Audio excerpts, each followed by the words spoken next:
많은 사람들이 이제 사도행전을 읽다가 전반부에는 엄청 집중을 잘해요. 재밌게 읽고 내용도 잘 아는데 이상하게 후반부로 갈수록 내용이 잘 이해가 안 가서 그게 막 멘탈이 흔들리곤 합니다. 그게 왜 그러냐면은 사도행전이 처음에는 저희가 익숙한 이름들이 많이 나와요. 뭐 야고보, 베드로, 요한, 뭐 바울, 바나바, 뭐 마가. 근데 뒤로 갈수록 사도행전 후반부로 갈수록 저희가 잘 모르는 이름들이 많은 거예요. 뭐 베스도, 벨릭스, 저희 오늘 살펴볼 25장 본문에도 뭐 아그리빠, 뭐 버니게, 더돌로마 이런 이름들. 그리고 결정적으로 전반부에는 뭔가 내용이 계속 다이나믹하게 느껴지잖아요. 그죠? 제자들이 막 복음을 전하고 기적과 이런 것들이 나타나고 한번 설교하면 막 수천 명씩 예수님께 돌아오고 새로운 제자들 막 교회들이 세워지고.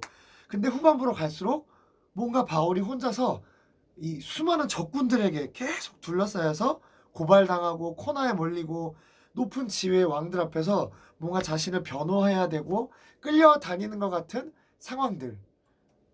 이런 상황들을 보면서 우리가 후반부로 갈수록 되게 마음이 어렵기도 하고 잘 이해가 안 가기도 하고 그렇게 우리가 사도행전을 읽고 있습니다. 아시다시피 저희가 사도행전 20장부터는 바울이 끊임없이 바리새인과 종교 지도자들한테 고발을 당해요.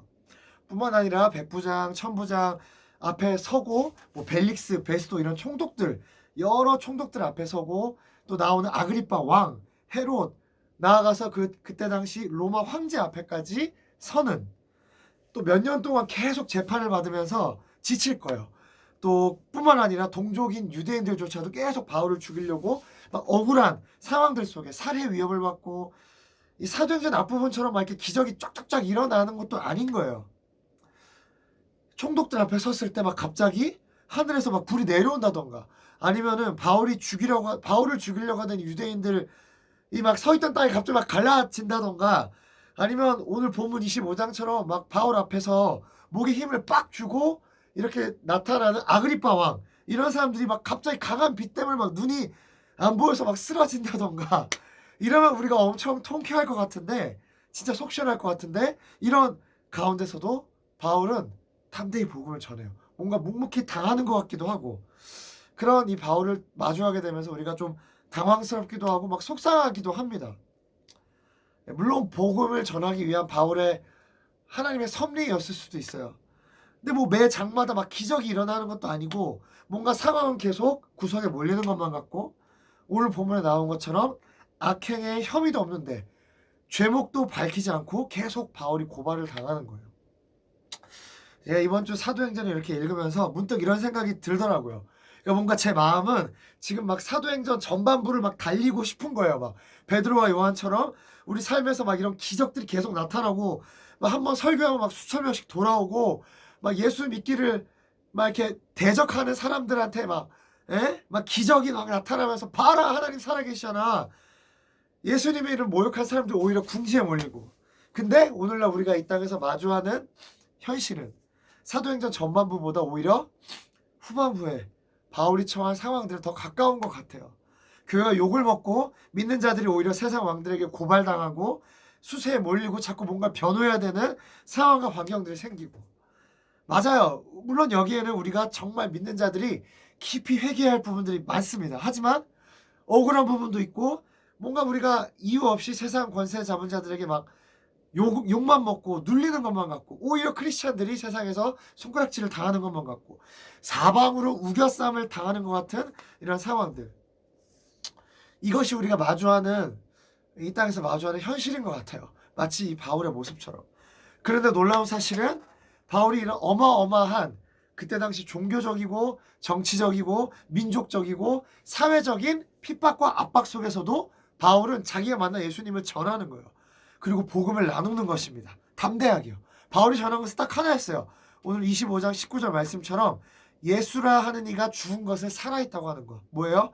예수 그리스도의 부활. 어찌 보면 이 사도행전 후반부의 이야기가 오늘날을 사는 우리 크리스찬들이 마주해야 되는 진짜 현실인지도 모르겠어요. 계속 고발당하고 참소당하고 핍박당하는 속에서 크게 위험을 갖추고 나타나는 것 같은 이 세상 왕들, 이 압박 속에서 그냥 뭔가 쭈그려 있어야만 하는 것이 아닌가. 근데 사도 바울이 오늘날 우리에게 주는 메시지는 그렇지 않다는 거예요.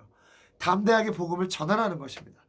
맞아요. 여러분, 뭐 기적이 일어나고 이런 일들 우리가 기대하지 말라는 것이 아닙니다. 다만 이런 핍박과 환난 속에서 우리가 사도 바울과 같이 담대하게 서 있는 이 모습을 바라보며 오늘날 다시금 도전받고 돌파해 나가자는 것입니다.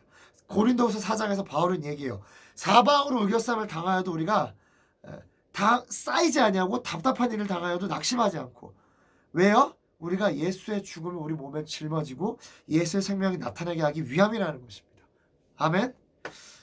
여러분이 이제 개학도 하고 개강도 하고 각자 캠퍼스로 갈 거예요. 물론 비대면 수업을 하겠죠. 누군가를 만나는 것이 쉽지 않을 수도 있습니다. 그게 우리가 마주해야 되는 현실이에요. 그렇지만 이전과는 비교할 수 없을 정도로 우리가 크리스천이라고 나는 주일에 예배를 드려야 돼 라고 얘기하는 것이 이전과 다른 비교할 수 없는 대가를 지불하게 되는 상황일 수도 있어요. 그렇지만 오늘 고린도후서 4장에서 바울은 이렇게 얘기하는 것입니다. 우리가 잠시만은 환난을 경한 것이 지극히 크고 영원한 영광에 중한 것을 우리에게 이루게 함이니. 왜요? 우리가 주목하여 보는 것은 보이는 것이 아니요 보이지 않는 거라는 거예요. 왜? 보이는 것은 잠깐이고 보이지 않는 것은 영원함이라. 아멘. 맞아요. 우리가 때로는 사람 앞에서 세상의 왕들 앞에 서야 할 때가 옵니다. 근데 바울은 알았어요. 이 세상이 끝이 아니라는 거예요. 이 땅에서 우리가 마주하는 세상 왕들이 전부가 아니고요. 바울을 그토록 담대하게 할 수 있던 것은 잠시 잠깐이면 썩어 없어지는 이 땅의 끝이 아니고 눈에 보이는 세상의 전부가 아니라는 것입니다. 이 천국 소망을 붙드는 바울과 같은 담대한 하늘을 바라보는 우리 UCM 청년들 한 명 한 명 되기를 예수 그리스도 이름으로 축복합니다. 아멘.